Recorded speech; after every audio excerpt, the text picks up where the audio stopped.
Алыс жақын шетелдің әсер ететін факторлары көп, бірақ соған қарамастан біздің жас буын, жас ұрпақ шын мәнінде өзінің тарихын жақсы білу керек. Қазақ руханиятында белгілі тұлғалар бар.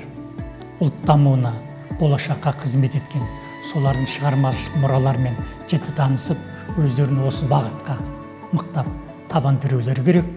Қазақ тарихында қилы кезеңдер болды, бірақ соған қарамастан қазақ тарихынан біз тұтастық дүниелерді байқаймыз.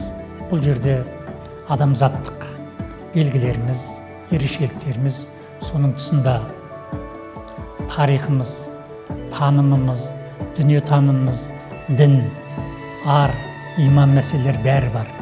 Өткен жылы ғана біз ұлы бабамыздың мерейтойын өткізген кезде қаншама еңбектерін біз қайта қарадық. Қаншама трактаттар білімнің, ғылымның салаларына арналған.